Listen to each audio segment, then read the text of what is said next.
when I say that WPATH has released their latest version of standard of care, this is not just a radical leftist organization or a transgender lobbying organization that has said this is what we think should happen when an individual with gender dysphoria visits the doctor. This is not someone's opinion.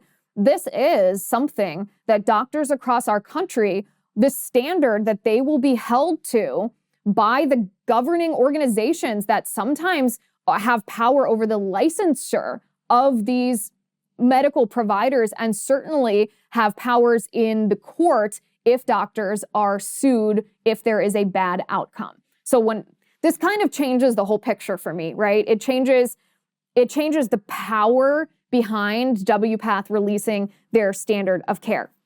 So this organization is not the same as the American Academy of Pediatrics. It's not the same as the American Medical Association. It's specifically focused on transgender individuals or individuals that suffer from gender disorders. But all of these other governing organizations, or many of the governing organizations, defer to WPATH when they, the governing organizations, set their standards of care for doctors.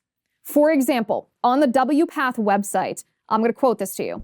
It says, professional associations that have issued statements in support of the WPATH standards of care include the American Medical Association, the Endocrine Society, the American Psychiatric Association, the American Psychological Association, the American Academy of Family Physicians, the National Commission of Correctional Health, the American Public Health Association, the National Association of Social Workers, the American College of Obstetrics and Gynecology, the American Society of Plastic Surgeons, and the World Health Organization. So that's a pretty comprehensive list that tells us that every therapist or counselor in this country who is licensed by or who practices under the umbrella of the American Psychological Association and the American Psychological Association and Psychiatric Association are required to adhere to the standards of care as set forth by WPATH. The American Medical Association. I mean, this is basically everything except officially the American Academy of Pediatrics. But when I first read this list, I thought, oh, good, thank God, the American Academy of Pediatrics hasn't signed on to this.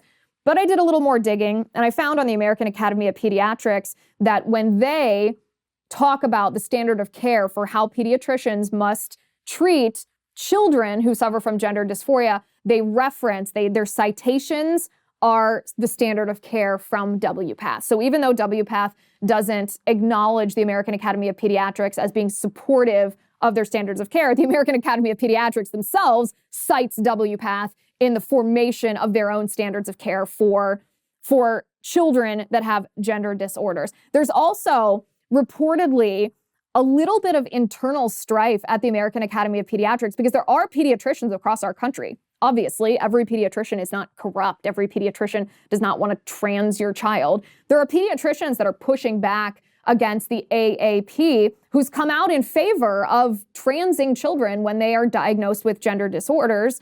And these pediatricians are pushing back on the AAP for relying on WPATH, but the AAP, the American Academy of Pediatrics, reportedly will not even listen and discuss the dissent of these pediatricians. They are ideologically tied to organizations like WPATH.